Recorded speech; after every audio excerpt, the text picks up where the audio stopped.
On the night before the wedding, the river began to rise. Villagers ran through the square, shouting in fear as water crept across the earth where no water had ever reached before.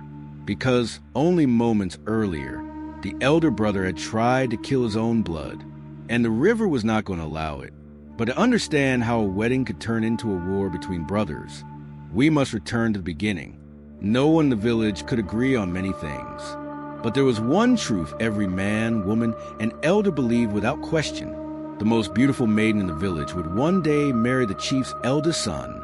The decision had been made many seasons ago beneath the shade of the ancient iroko tree, where the elders gathered to settle matters of power, lineage, and destiny. And once the elders spoke, the village obeyed. The maiden was known throughout the region for a beauty that seemed almost unreal. When she passed through the market, voices softened without anyone noticing. Women paused their grinding stones. Men suddenly found reasons to look in another direction. Her beauty was not loud or proud. It was quiet, the kind that made people stare, without meaning to. Even travelers who passed through the village carried stories of her to distant lands. Yet the maiden herself lived simply. She fetched water at dawn. She helped the women weave baskets in the afternoon. She carried bundles of firewood along the narrow village paths like every other daughter of the land. But everyone knew her life had already been decided. She would marry the chief's eldest son, the elder brother. He was a man the villagers respected, but never loved. When he walked through the village square, people stepped aside without being asked. His voice carried authority even when he spoke calmly. Some said he had inherited his father's strength. Others whispered that he had inherited something darker, but no one dared question the marriage arrangement. The chief's son would marry the most beautiful maiden. It was tradition, and traditions were not meant to be broken. But there was one thing the elders had not considered. One person they had overlooked completely, the younger brother. Unlike his elder brother, he moved through the village like a shadow that did not wish to be noticed. He spoke little. He laughed rarely. Most days he could be found near the sacred river beyond the palm groves. And strange things always seemed to happen when he stood beside the water. Fish gathered near the riverbank when he approached. The surface of the water grew calm when he touched it. Sometimes, the river itself seemed to move toward him. No one understood it, so the villagers avoided the mystery. Everyone except one person, the maiden, because while the entire village believed she belonged to the elder brother, every time she walked to the river to fetch water, her eyes searched for the younger one, and the river had already begun to notice. The first time the elder brother spoke to her about their marriage, it did not sound like a promise. It sounded like a command. The sun was high that afternoon, and the village square buzzed with the usual sounds of daily life. Women bargaining over baskets of peppers, children chasing one another through narrow paths, men sharpening tools beneath the shade of the baobab tree. The maiden had come to the market to deliver woven baskets her mother had finished the night before. She hoped to leave quickly, but the moment she stepped into the square, the air around her changed. Conversation slowed. Some women lowered their voices. Others quietly stepped aside, because walking toward her through the crowd was the chief's eldest son, the man she had been promised to. He walked with the confidence of someone who had never once been denied anything in his life. When he stopped in front of her, the entire market seemed to hold its breath. For a moment, he simply looked at her, not with admiration, not with affection, but with the calm certainty of someone examining something he already owned. Then he spoke. "You will soon move into my father's compound," he said plainly. It was not a question. It was not even a conversation. It was a declaration. The maiden lowered her eyes respectfully, as tradition required. But inside her chest, something tightened. She had grown up hearing about this marriage. The elders had spoken of it many times. Her parents never challenged it. The village accepted it as fact. Yet standing before him now, she felt something she had never felt before. Fear, not the loud kind that makes people scream, but the quiet kind that settles deep in the stomach and refuses to leave. "You should begin preparing yourself," he continued. "The ceremony will happen soon." The maiden nodded softly. "Yes." It was the only answer she could give. But as he turned and walked away, the villagers slowly returned to their conversations. The moment passed, or at least it appeared to, because while the elder brother believed the future had already been secured, the maiden's thoughts were somewhere else entirely. Later that evening, as the orange light of sunset stretched across the village paths, she carried her clay pot toward the sacred river. The air near the water always felt different, cooler, quieter. As she stepped through the tall grasses near the riverbank, she saw him again, the younger brother, standing at the edge of the river like he always did, watching the water. He did not hear her footsteps at first, but the river did. The surface rippled gently. Then he turned.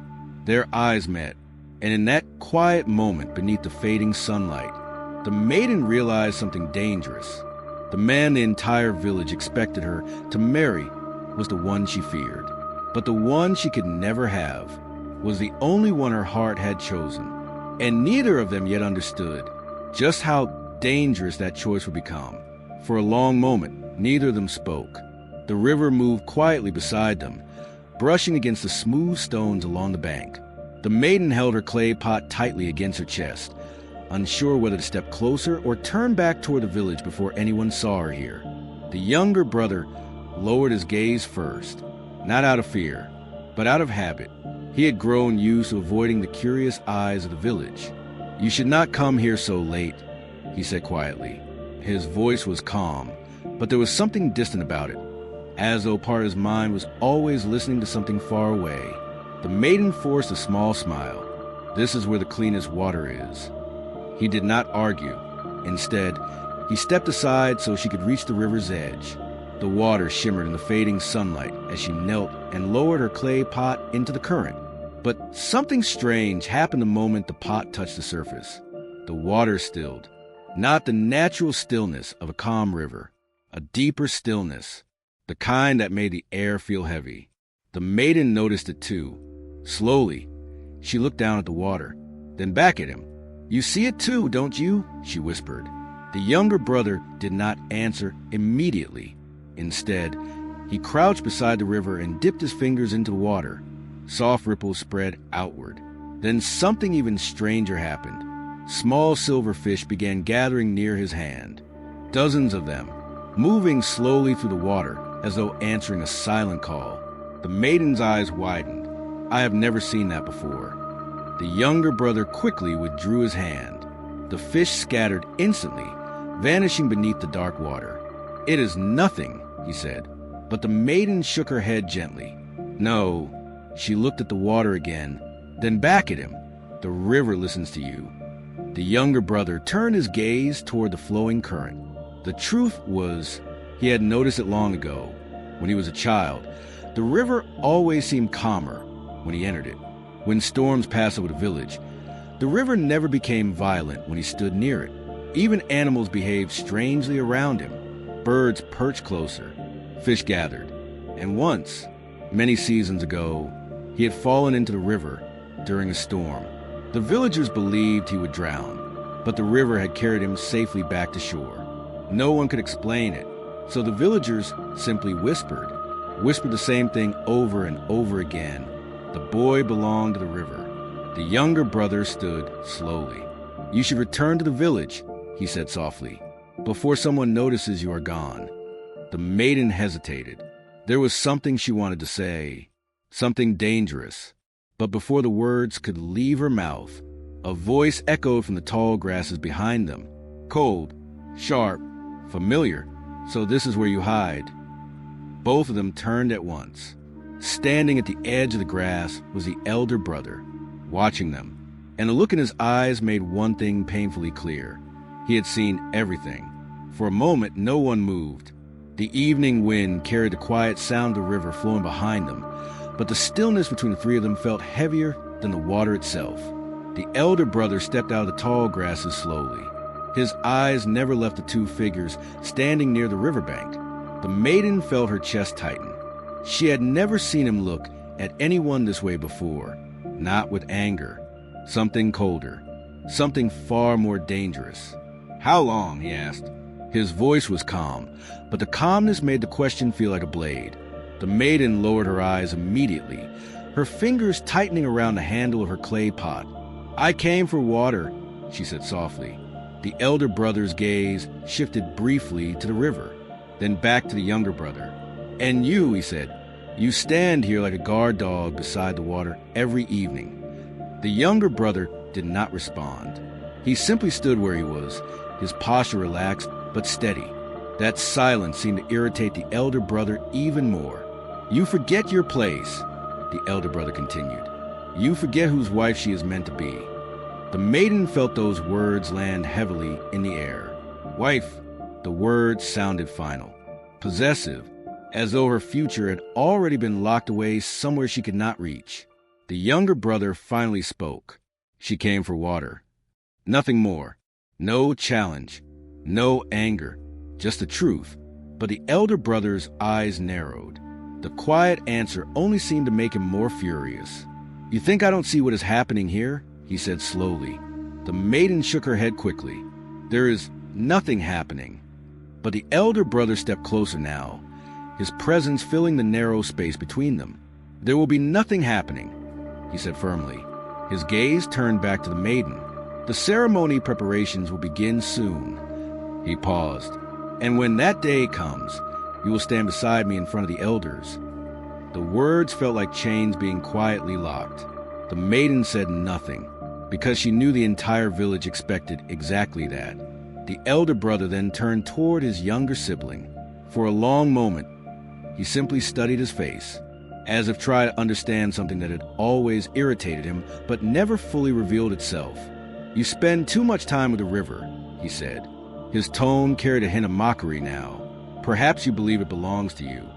The younger brother said nothing, but behind him, the river stirred, just slightly, a soft ripple moving across the surface. The elder brother noticed it. His eyes flicked toward the water, then back to his brother. Something unreadable passed through his expression, but the moment faded quickly. Stay away from her, he said quietly. Then he turned and walked back into the tall grass without another word. The maiden waited until the sound of his footsteps disappeared before she finally exhaled.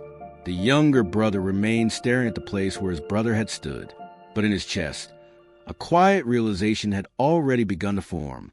The elder brother had not simply stumbled upon them. He had been watching, and something about that look in his eyes made one truth impossible to ignore. This was only the beginning. By morning, the entire village seemed to know. No one said it openly. No one dared accuse anyone directly. But whispers moved through the air like smoke that refused to disappear. Women at the grinding stone spoke quietly while their hands worked the millet. Men beneath the baobab tree leaned closer when they talked. Even the children sensed something strange and lowered their voices when they passed the chief's compound, because the village had seen something the night before.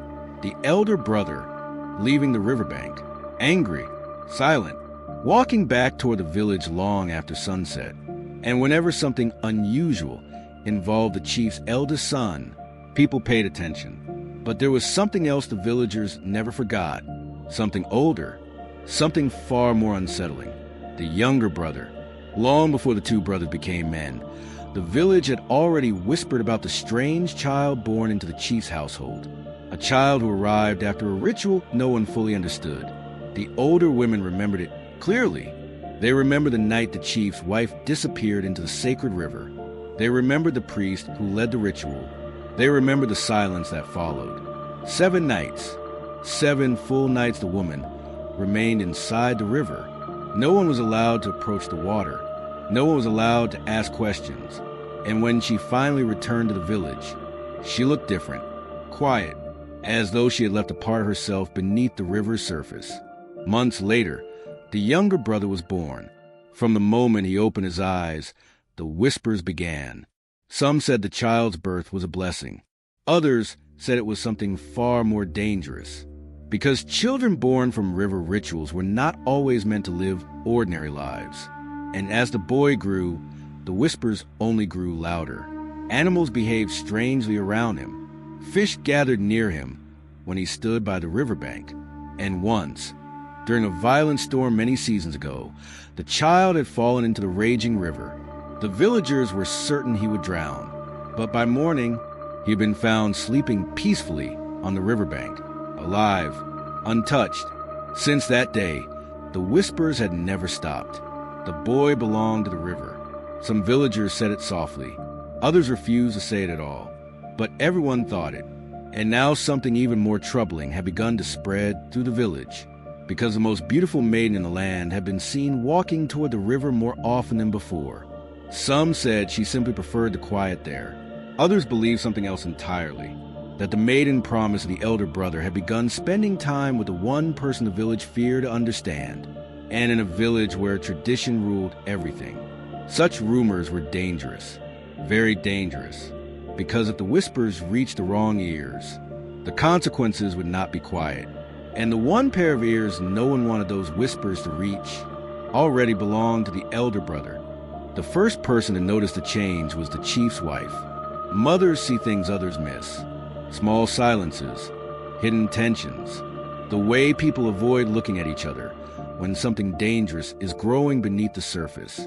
For several days, she had watched her eldest son move through the compound like a storm that had not yet decided where to strike. He spoke less, he ate little, and whenever the younger brother entered the courtyard, the air between them tightened like a rope being pulled too far. That evening, as the last light of the sun faded behind the palm trees, she found her eldest son sharpening a hunting spear outside the family hut. The scraping sound of stone against metal echoed slowly through the quiet compound. "You have sharpened that spear 3 times today," she said calmly. The elder brother did not look up. A dull weapon is dangerous. His mother studied his face carefully. "You are not preparing for a hunt." He stopped sharpening. For a moment, neither of them spoke. Then he placed the spear across his knees. "You should control your younger son," he said. The words were sharp. The chief's wife felt her chest tighten slightly. "My younger son?" she asked softly. "Yes." He finally looked at her. "Tell him to stay away from the maiden." The silence that followed was heavy. The chief's wife had feared this moment for a long time, long before the village whispers began, long before the 2 brothers became rivals without speaking the words, because she had always known something the rest of the village only suspected, something she had carried alone for many years, a secret born from the river. "My son," she said gently, "there are things in this world that do not belong to us to control." The elder brother's jaw tightened. "She has promised me." "That promise was made by the elders," she replied quietly. "Yes." He stood now, gripping the spear tightly. "And the elders will keep that promise." His mother looked toward the dark line of trees that led to the sacred river. Memories she had buried for years began rising again. The night the priest came, the ritual, the cold water swallowing her body beneath the moonlight. 7 nights inside the river. 7 nights she had prayed to survive. And the voice she heard beneath the water, a voice that did not sound human. When she returned to the village months later, she was carrying a child, the younger brother. The elder brother's voice pulled her back to the present. "You are quiet," he said. "Why?" She forced herself to meet his eyes, because jealousy can make men destroy what they do not understand. The elder brother let out a short, cold laugh. "There is nothing to understand."